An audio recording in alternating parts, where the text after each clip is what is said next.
Hi, and welcome back to another exciting episode of Food Farms and Chefs. And I am so happy to be able to introduce you to Nik Forsburg, who is the owner and chef at Fet and Fisk. Well, welcome, Chef. It's a great pleasure to have you on Food Farms and Chefs. And first and foremost, I want to say congratulations on your 2023 nomination for James Beard. You know, Pittsburgh well represented with three chefs nominated. What an outstanding, thing it says about the food scene in Pittsburgh. So congratulations on that, and welcome to Food Farms and Chefs. Thank you. Thanks so much for having me. Yeah, I appreciate it. So, Chef, you run a very unique concept there, you know, that really plays to a population of what people would not necessarily know in Pittsburgh. It really plays towards the Scandinavian cuisine and the food out there. And you do a biweekly event where you bring Mhm. people together in different venues in a casual setting to enjoy some amazing food and just friends and share a great evening together. How did this whole concept come about?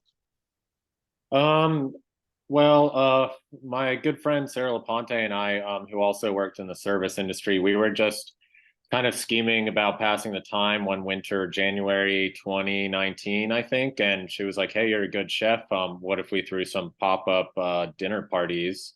So we had kind of been having dinner parties at her house involving oysters. And she was like, you're Swedish, you like seafood, let's tie this in. And the project kind of took off from there. People were really into it. We were running speakeasy style dinners, and I worked at a farm on the time too. So it made perfect sense to kind of tie in the organic farming element as well once vegetables started popping out of the ground.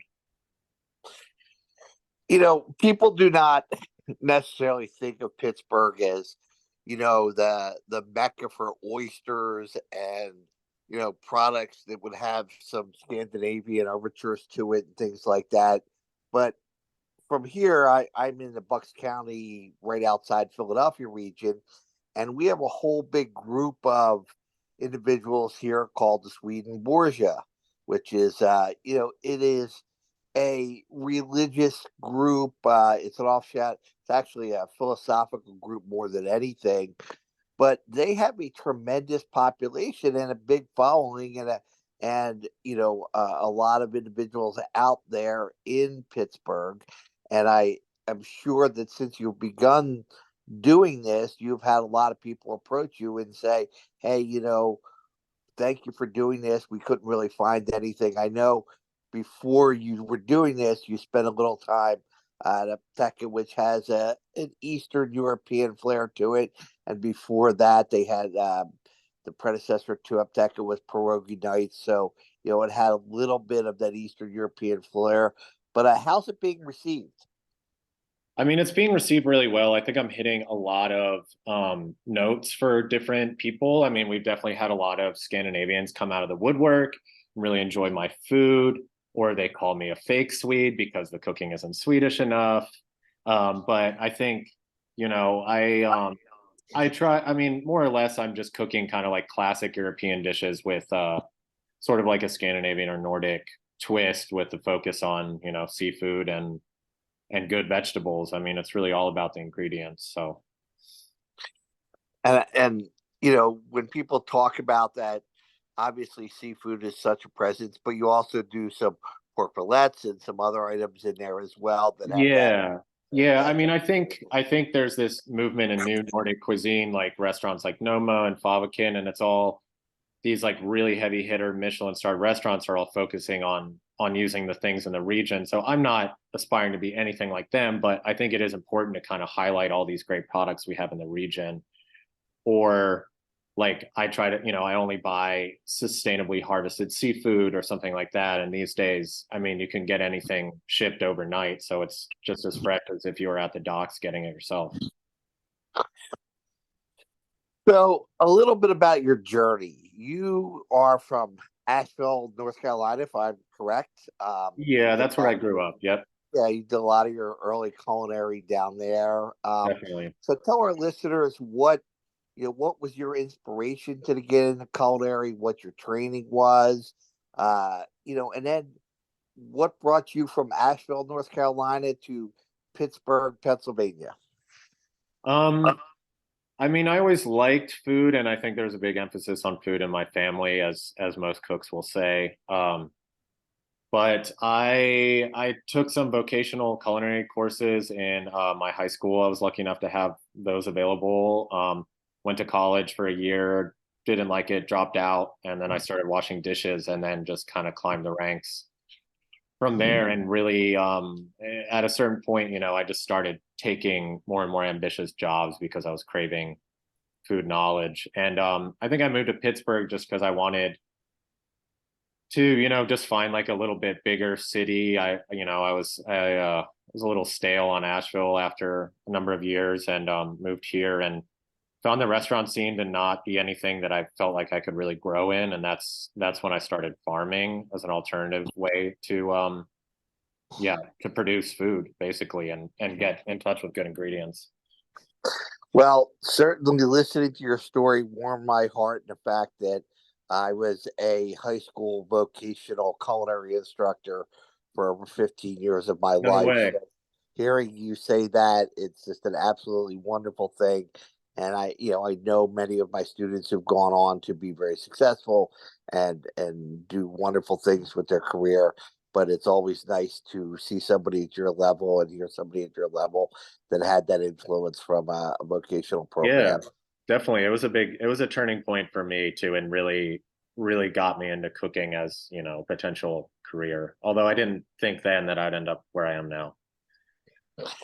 Well, I read a little bit where out there in the Pittsburgh scene, and you were working for Tech, you were working for a number of different places out there. You were doing some different things, but none of it was really what you wanted to do. So, what took you to that kind of Scandinavian, European influenced food? Is this something you always had an interest in, or what led you to that whole what your cuisine that you're doing now? Well, it was a lot of steps before it was fully formulated, I think. But I mean, I kind of came up the kitchen I cut my teeth in was really French focused, like classic French dishes and other, sort of European standbys with a lot of attention to detail, and always really liked that kind of food and all the, all those basics that you would learn in culinary school. And then, yeah, I think I moved here and I found like it was sort of a burgeoning food scene. But like I said, my friend Sarah LaPonte, who is now kind of like the creative director of our brand, and um, is going to be maitre d' at the restaurant. She and I both agreed that there wasn't really, as someone who people who worked in the industry, like there wasn't really that place that we knew we wanted to go to. Like, like, oh, we're going out to eat. Obviously, we're going to blank this place. Like we felt like there was some things that were lacking, and someone working in the food industry, you can kind of see through what other people are doing. If you go out to eat, it's easy to run the numbers or analyze the service and be like, I don't know if this is really quite there or what we want. So I think we were kind of trying to create a place where we would want to work first, or that someone like us would want to go and eat and enjoy and just make it feel like a good time. I love how you said that and spoke about that place where we want to go, approaching it with that mentality of something for the true food lover, the people who really want to go out and do something. Another key part of it is that your meals are extremely reasonably priced. I mean, you're serving an incredible menu, but it's not something that, if I went to a lot of restaurants, when you mentioned a few, I would be paying $150, $200 for that dinner. And that's not Or so. Um, you know, yeah. Yeah, I mean, I think our overhead's been rather low the whole time, and it's really important for me as um you know, someone who isn't raking it in cash wise is like gets a good value. Like I want to present a good value for the money. And I think having the farming aspect helps us. Keeping that in house kind of subsidizes the menu cost a little bit. And I think you know, I don't know. Unfortunately, like we're probably gonna have to up our prices once we're fully operating in the brick and mortar, but I think it's really important to me that if I was on the other side of the kitchen or the other side of the bar, that, you know, I'd feel like I was getting a good value regardless of my, you know, financial standing, I suppose. Well, I'm going to tell you, as an old head, you know, somebody with a full head of gray hair who's been around a long time. Yes, you're going to have to up your prices, but the way you're walking into this with the philosophy you have, you know, I know that when I get out to Pittsburgh and stop in there, it's still going to be a great value based type of situation. You know, you're approaching it from that, and that is just so visible in anything you read about you in this discussion. So, you know, really applaud you for that, trying to create that. And that allows you to educate more and more people about cuisine and about what food should be and how it's the Exactly. common language for us all. So, you know, Yeah. thanks for doing that. Yeah, no, I couldn't agree with you more, and I'm really glad that's coming across from a distance as well, because it's hard for me to zoom out and see that kind of stuff sometimes. So I'm glad you're picking up on that. Oh, absolutely. It's very, very visible. Tell our listeners a little bit about the farm and you know what is the farm that you're working at, what's you know the main products that you're producing, you know, and really how that's impacted you. Yeah, so in 2020, when the pandemic hit, I kind of found myself pretty out of a job and pretty bored. I mean, the Fet-Fisk was just a part-time thing. It was a side gig, you know, that we were building, and then we didn't really know what to do. And so I found I went through like the Adopt a Lot program here in Pittsburgh to start an urban farm plot, and it took a lot of groundwork getting, you know, pulling rocks out of the ground and all that, and setting it up infrastructure wise with, you know, pretty much no money, but all I had was time. So you know, it was basically like just a big garden project, and I've been in that space for 4 years. It's in the Lincoln Leamington, like Larimer neighborhood. And I'm in the process of trying to purchase the lots right now. But with the restaurant, we're looking to hopefully find some more land and expand somehow, or work out some sort of contractual like purchasing setup with another farm. Because we're just gonna, I mean, it's great for pop-ups and just my weekly routine during the farmers market, but it's not enough space. It's about half an acre. It's not enough space to provide for a big restaurant like this. And but I think, I mean, I start all my menu writing on the farm 100%, like, and you know, things when we're in a glut, I process things, and I just look at what I have and write the menu from there. It's gotten really pretty easy for me to, yeah, flesh out a menu with the farm involved. Well, I love that, you know, you approach things as you said, you start the menu at the farm. One of my mentors early on, I had an opportunity to meet him and you know do a little project with was Charlie Trotter, and you know Oh Charlie wow. Trotter led that, you know, inspiration about you know chefs being out on the farm, learning what ingredients are, getting the most for those, you know, freshly produced, you know, items out there on the farm and really doing that and just an outstanding human being in so many aspects. And you know, I mean a huge loss for our industry, obviously.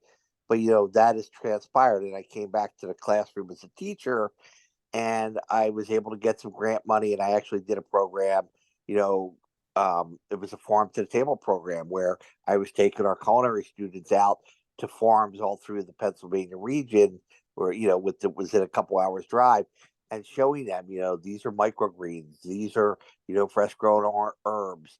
You know, we had a program with a school that had a cattle farm and we were buying, you know, a young calf growing it in, maturity, going through the butchering process, and then bringing those students out to actually have some finished food from that, and doing, some more. And what a great thing that you're doing there, and starting right there and doing all that. I just Right. love that. Yeah, it makes my job, well, managing a kitchen and a farm, it's not the easiest job, but like on paper, I mean, it does make my job as a chef a lot easier having the good ingredients. I mean, you'll hear any chef say that, but I think being able to like hand pick when we harvest stuff, and like I think I owe a lot of success to that, just the fact that I've tied the farm element in. So, with just a couple minutes left, tell our listeners about the restaurant project. When you're looking for, towards an opening, and a little bit about that.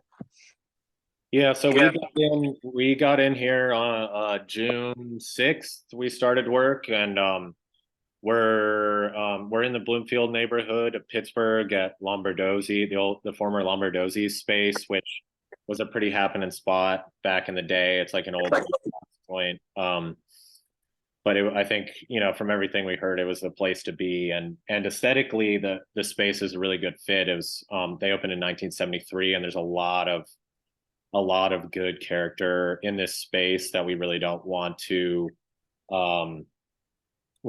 cover up and let it shine and make it still feel like a neighborhood restaurant that's been around for a while. But the fact of the matter is that it has been around for a while, and they haven't been open for a few years. So there's been a lot of demo work and, carpet coming out. I'm here right now, and there's lots of sanding and grinding and chipping and all sorts of stuff that I had to put on pause here for a second to hop on the show. But we're replacing a lot of the utility stuff. Like we need a new hood and new plumbing, and but we're feeling optimistic that we can open sometime between November and January coming up. So far we're on schedule, but if, as anyone knows, that's dealt with contractors or anything like that, it's anyone's guess. So we'll see what happens. Absolutely. Well, much success on that.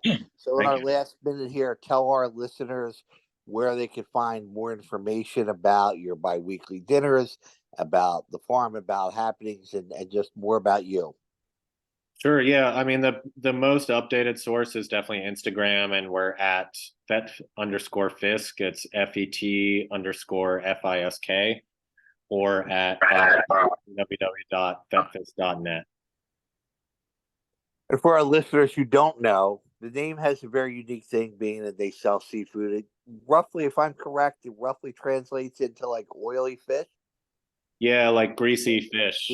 Yeah, greasy fish, fat fish, oily fish. Yeah. We're just some, DIY punk kids, so we're a little greasy too. So we felt it was a good representation, but we're cleaning things up in here. So, well, thank you, Chef, so much. I'm so excited for you. Certainly going to be another addition to a very vibrant Pittsburgh culinary, community. And congratulations again on your nomination. Absolutely fantastic. And, I hope to, on my next trip out to Pittsburgh, stop in and be able to sample some of your wares. Thank you so much for joining us. Yeah, looking forward to meeting you in person and hopefully feeding you, Gene. Thank you. Thank you. All right. Thank you so much, Nick. And we will be right back after this short break. Hi, and welcome back to Food Farms and Chefs. I am so happy to be able to introduce you to Anas, who owns Lily's Ferry in Old City, Philadelphia. Anas, welcome to the show. Hi, how are you? So, you're not originally from the US, but you did actually come here at a young age. So, if you can hear an accent for our listeners, that's the reason why. But before we hopped on, I actually he had announced that he just got back from a trip to Jerusalem. So welcome back. Thanks. I just came back last night, actually. Oh, wow. So if you get a little tired, we'll understand why. But before we kind of jump into everything, I want to find out a little bit about your history in the culinary world. How did you Sure. get started in owning the business? Sure. So I came actually to the US when I was 14 years old, and I moved all my life in I lived in Maryland. I work with my family on in the furniture business. Then I moved here when the COVID hit. I moved to Philadelphia to run the operation, and I started thinking about the restaurant idea. And I was trying to have something like Middle Eastern, because most of the restaurants I seen here, a lot of Mediterranean, they follow under Middle Eastern, but I want something just Middle Eastern that, you know, that a little bit of Mediterranean that the real food that we have back home. I would like to have it here, especially in the old city. There's a lot of visitors that comes to the old city, and and a lot of tourists that it comes, and I want them to see what's the real Middle Eastern food, what do we have. Yes. And I mean, to your chord, Middle Eastern food has so much flavor, and there's a technique that you guys use to create your meals. Like it, I feel like it takes a little bit longer because I feel like you marinate things longer, and you know, you put a lot of different ingredients in it to kind of pull those flavors together. Yeah, that's for sure. So, the fact of the matter is your business is named Lily's Ferry, and I think there's a cute and adorable history behind how you came about choosing that name. So let our listeners know, you know, exactly who the namesake is. So Lily's, it's actually my daughter. She just turned 4. Um, and I did the ferry. It's for the Philadelphia the old boat.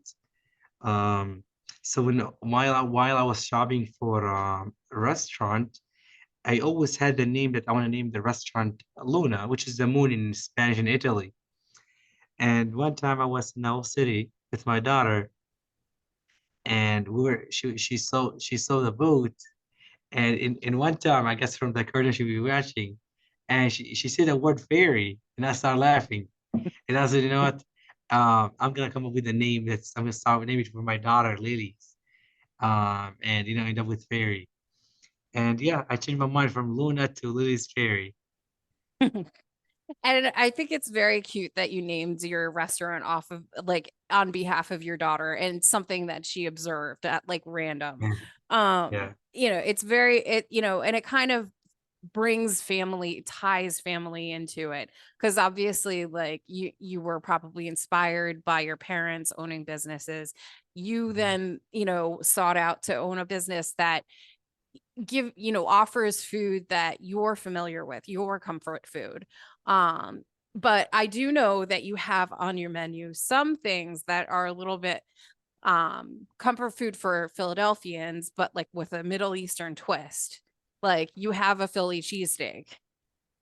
yes. So it's Philly cheesesteak, but I did the only difference that we made, I name it Lily's cheesesteak, which is I changed the bread, and I used the bread I use for the Middle Eastern bread that we use. And I tried it when we had the Old City Eats, Mhm. and a lot of people loved it. And actually, we sold a lot. So I was like, you know what? I'm gonna stuck with that name. I'm gonna name it Lily's Cheesesteak.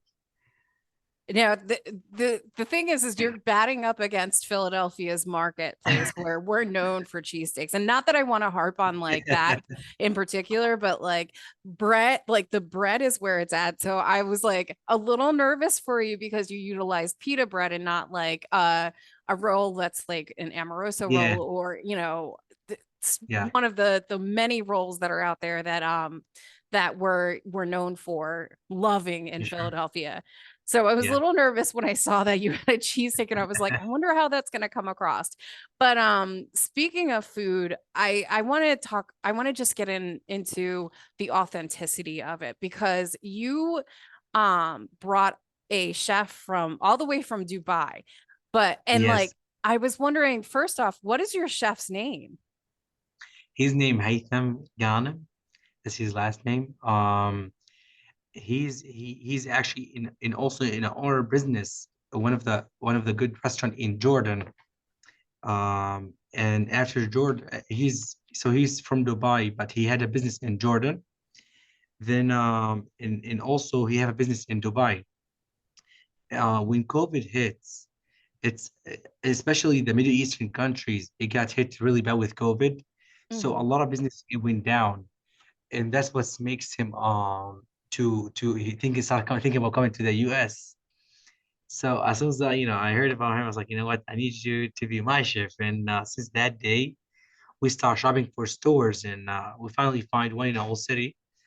And he have a lot of amazing idea that we like to bring in the near future. Ooh, can I get a little hint of that and get like you heard So, it first moment? so he also lived a little bit in Turkey, Mhm. and in Turkey they have also amazing food that he saw a lot of ideas that we like to do it, but we're just waiting in a good time when it gets more busy. So hopefully this always you guys will see that soon, especially in also social media, in Yes. Instagram and Facebook. Yeah. Now, you had mentioned the fact that, and I know this just because of being, introduced to a bunch of different cuisines and cultures. Uh-huh. But you're where you're from is very heavily influenced by vegetarianism. What kind of uh meals do you offer for the individuals who are seeking out non-meat based meal? So we have the falafel sandwich, and that's more falafel, and of course it's hummus that a lot of people seen it that loved it, and it's more similar things to that, which is like baba ganoush and all this kind of stuff. And you have something on your menu that I've never actually come across before, and I wrote it down so that I wouldn't lose it. Of course, I'm losing it now. Um, but as far as, your foods are concerned, like what do you see um what do you see your influences on your cuisine, like on the options, like how did you come about choosing, exactly what you're going to offer? Because I know that Philadelphia of the US, we base a lot of our choices on, a heavy meat um to vegetable balance. So what influenced you with your culture and with US culture for your menu options? So, so in our culture, we actually follow a lot on food, especially like with mixed with a grill, anything like with mixed grill, like which is kebab, if you are familiar, and lamb chops and chicken in general. So we're not back in my country, we're not really eating they're not really veggie, but so I'm trying to bring it a little bit with by the falafel and the hummus, and I'm working with my chef now to add more stuff to the menu that for the people who doesn't like who just stay in veggie and you know not eating meats, chicken. Yeah. Now, So that's something that's gonna be on the menu soon. We're gonna add more stuff to it. and I'm sure that everybody's going to like flock to it and love that. Yeah. Now you also have something that isn't always like popular, but like you actually have a cocktail menu too. And I know that you have some cocktails based off of your name. So I believe your bar manager, came up with them, but what are some of the cocktails that you guys offer? So with the cocktail menu, we did have actually a good things of a good cocktail that my bar manager, which is my old guy, his name Chris. Unfortunately, Chris had to leave, so now we gotta rechange the menu again for the alcoholic, and we're gonna have a different menu for the cocktails.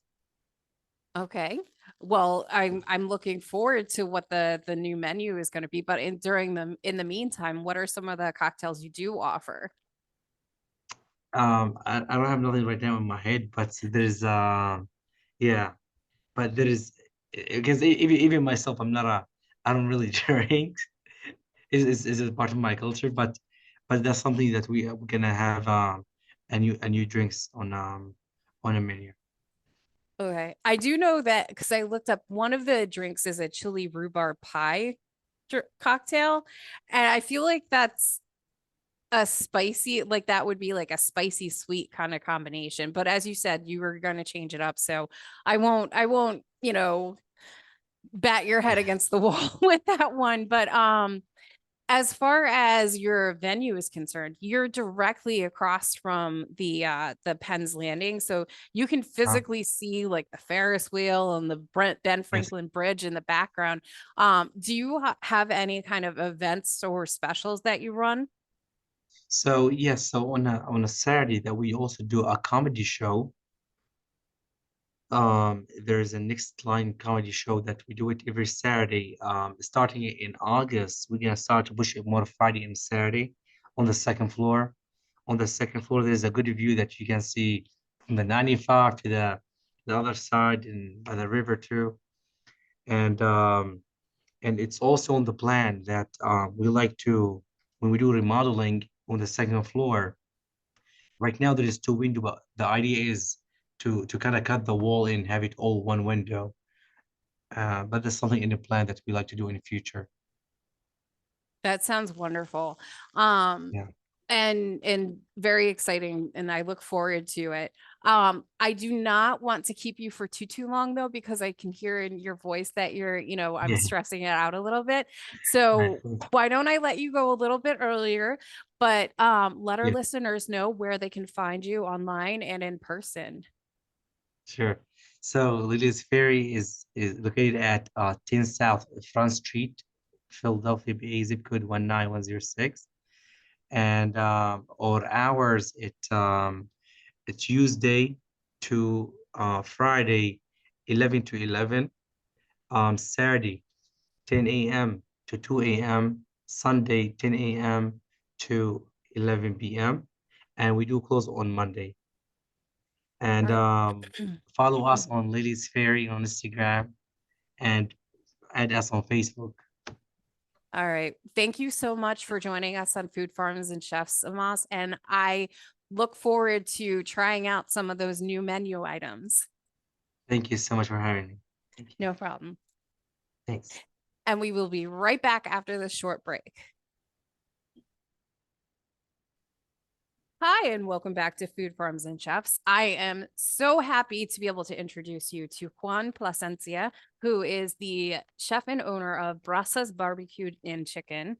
Juan, thank you for joining us on the show. Thanks so much for having me. Super excited to be a part of this interview today. Of course. And speaking of exciting, I was reading up behind like on your research on your background, and you have quite the background. You started in the culinary scene at an extremely young age. Yeah, I like to tell people that I started my career in food and restaurants when I was 6. That's when my parents opened their first restaurant.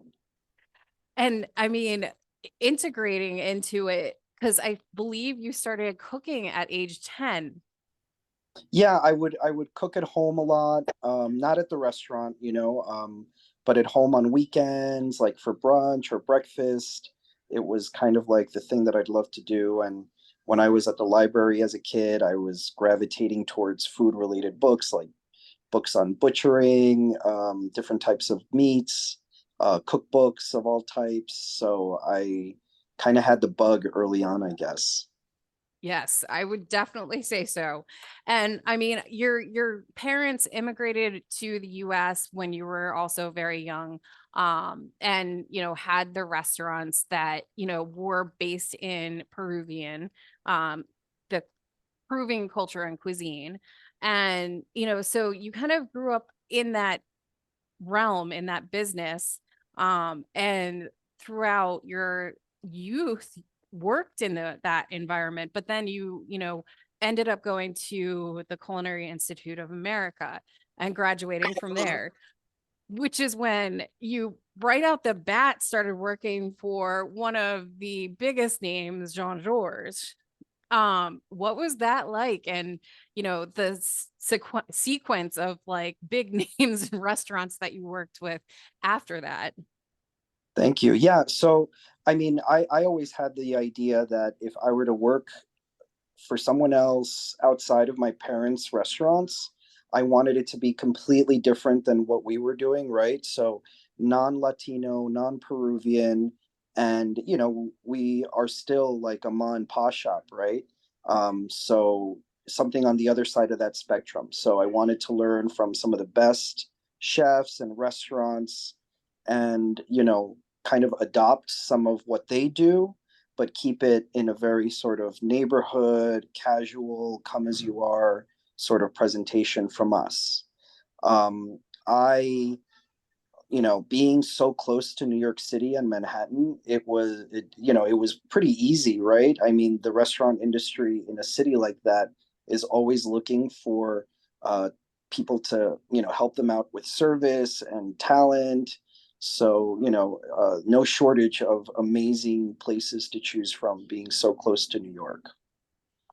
Most assuredly. And before I hand this off to Gene, because he's kind of gonna like go into a different aspect of your history and what you're about.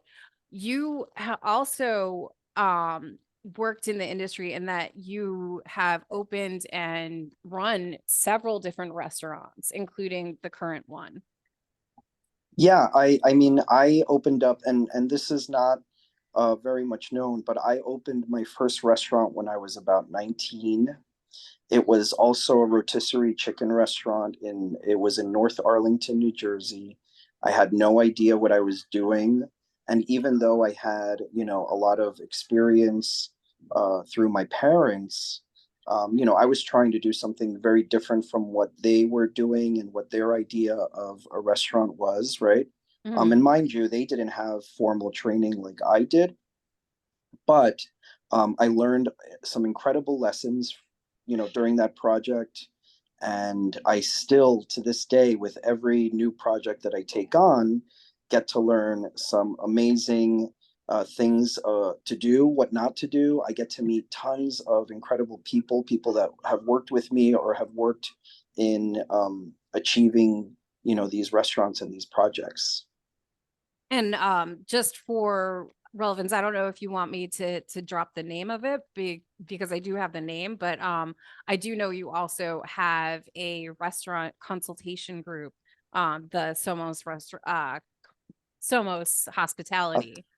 Yeah, so I also do consulting. I've been in the business for so many years that I decided to start that consultancy during COVID as well. Um, I saw a lot of my peers in the industry, people that I know and that I don't know, going through a lot of major changes and lots of people jumping into the industry for the first time as well.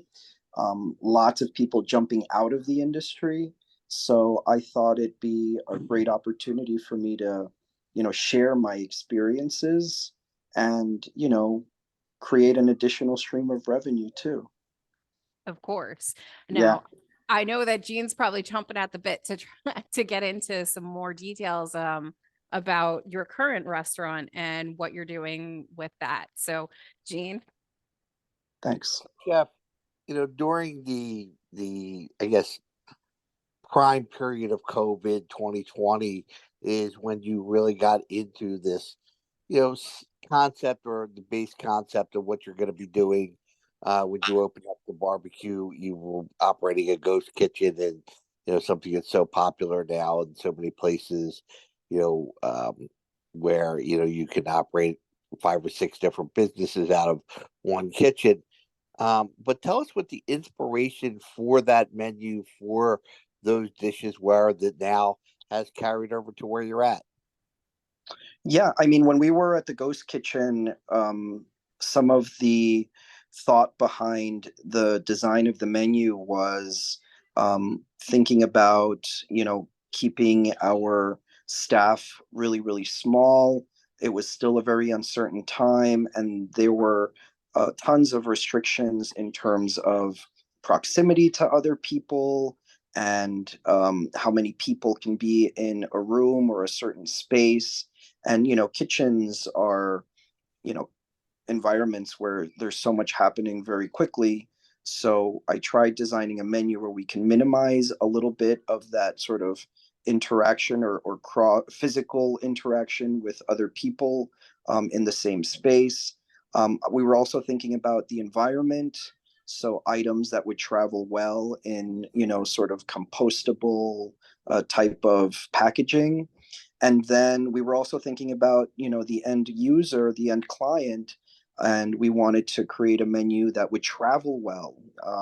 There are some fried items on our menu even today, but we were, for the majority of the menu, the bulk of the menu, we wanted to make sure that there was minimal deterioration or change in the products until it got to the client, usually through delivery at that time, takeout, etc.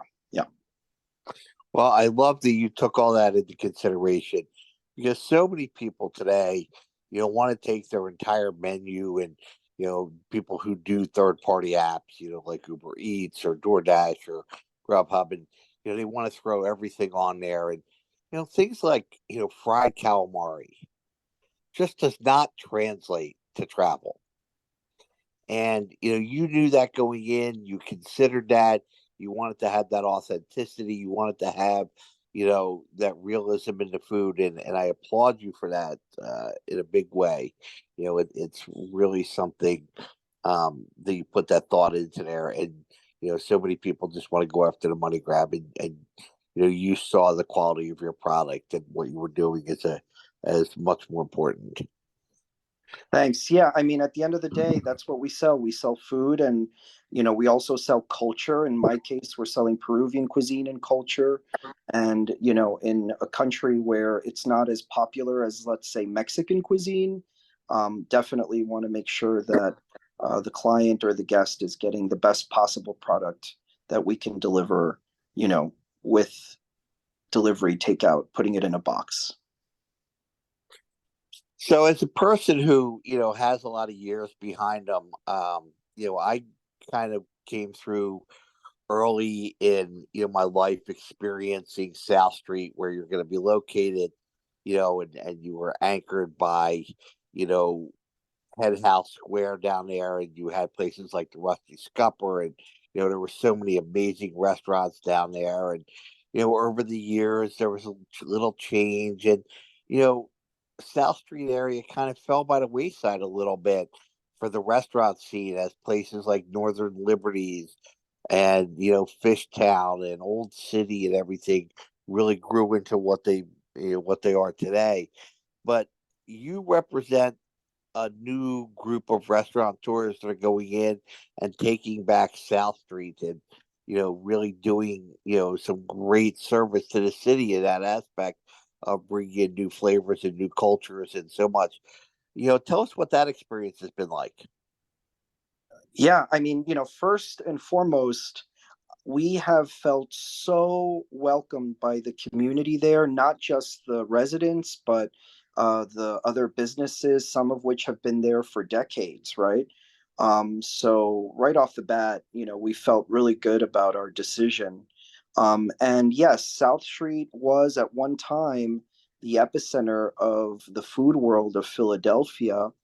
Lots of places have come and gone.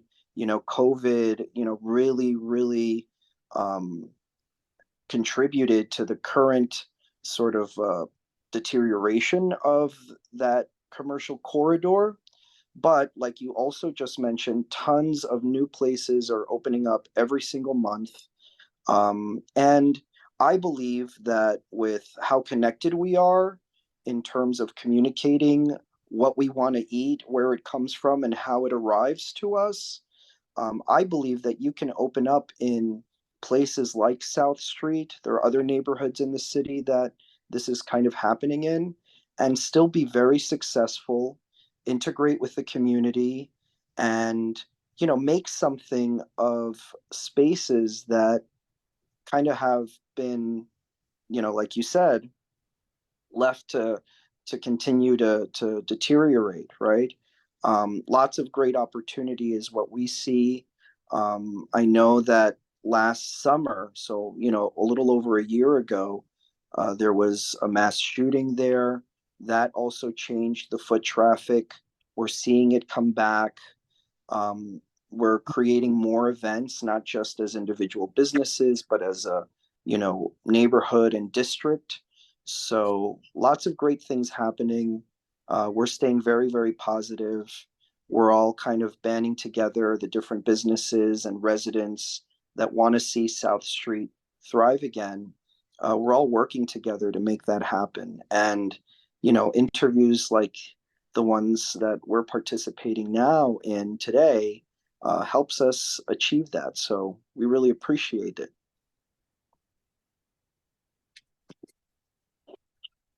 I think So- Amaris has a question. Yes. Yes, I do. So sorry, I was on muting my computer again. So speaking of, community, like family and community matters in your culture. Like it's a big, big thing. And I know that you give back to the community in a variety of ways, but so does your entire family. So I want to just kind of give a nod because your mother actually helped found the Peruvian Civic Association of New Jersey. And coming up soon, because I think it's on July 23rd, there's going to be the parade. Yeah, I mean, huge. They are, I think, the second largest Peruvian organization in the state of New Jersey. The Peruvian Parade is the first or strongest or largest organization. And this is actually Peruvian Independence Month. So lots of things happening in and around New Jersey. There's also a raising of the Peruvian flag in City Hall in Philadelphia on the 23rd, and don't quote me on that because I'm a little unsure of the date from memory. But yeah, and really the whole premise of the organization that my mom, she was one of the founders. Their mission is to celebrate Peruvian culture, help Peruvian immigrants and other Latino immigrants within the North Jersey region. So, besides this parade and festival that's coming up, they also hold different types of cultural pageants and events, food drives, and other types of fundraisers to help all of the members of our community up there. Yeah. And you've always been involved in some sort of NGO or NPO, and including Tony's Kitchen and World Central Kitchen and the People's Kitchen. How are you integrating that? Because I don't think that that's something you'd give up in the Philadelphia area. Yeah. So my most recent collaboration has been with the People's Kitchen, which was founded by Ben Miller. And if you know Ben's wife, Christina Martinez from South Philly Barbacoa, they are very, very active activists, human rights issues and food rights issues. So, I've cooked with the People's Kitchen. I was one of their chefs there for a couple of seasons. I volunteered there. I'm still very much in touch with Ben and Christina. And, it's been an incredible experience to, meet more folks in Philadelphia that do this type of work. Because it kind of feels like home to me, right? I mean, I cook almost every day for business. I also try to utilize not just the skills, but the infrastructure that we currently have in place to, give back to folks that might need a meal, even if it can be at times a little informal, we still try our best to give back in that way. Thank you. Well, Chef, one of the other things that you're really doing too is showcasing, some authentic and some fusion style South American, Central American cuisine, which is still, in America, we understand European, we have French, we get Spanish, Latino is very popular to a certain point. We have so much other, influences, but, Central and South American cuisine and Peruvian cuisine is still something that's really alien to a lot of people. Um, so, what are your thoughts going forward to help, educate our listeners and our people who are dining with you about, the culture and the foods?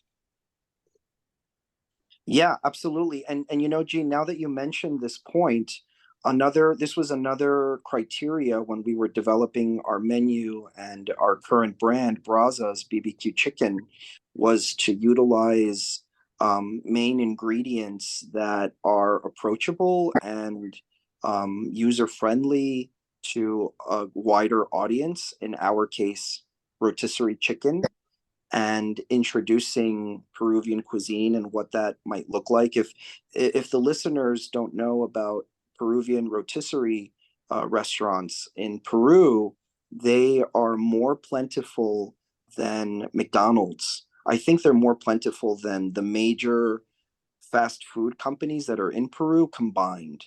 So it's a huge part of Peruvian culture.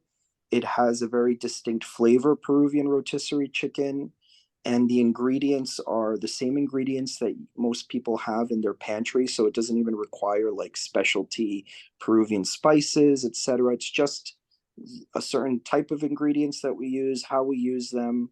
um, and then the sauces that come with the chicken is another sort of calling card of the Peruvian rotisserie chicken experience. We call them pollerias in Peru. um, so that's one way that we want to introduce the cuisine and the culture, through foods that are easily recognizable. They just have slightly different flavors, maybe a slightly different presentation, but you know, I know a lot of people who eat chicken, and when you taste the product, people are happy with it. They certainly see and taste the distinction between something that you get at, you know, your local Boston market, or even those Costco chickens that are widely talked about because they're so inexpensive. And that's how we're trying to do it. But I find that more and more people are learning about, or at least sort of adopting Peruvian cuisine staples like ceviche. Even when I worked at Jean Georges, ceviche, and it was called ceviche, was on his menu during the time. I worked at Gotham Bar and Grill. It wasn't even a Latino restaurant, a new American restaurant. They also had a ceviche on their menu. So I feel that Peruvian cuisine is kind of up and coming.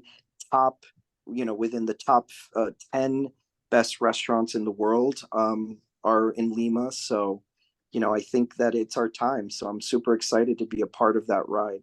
Okay, and I'm excited for you.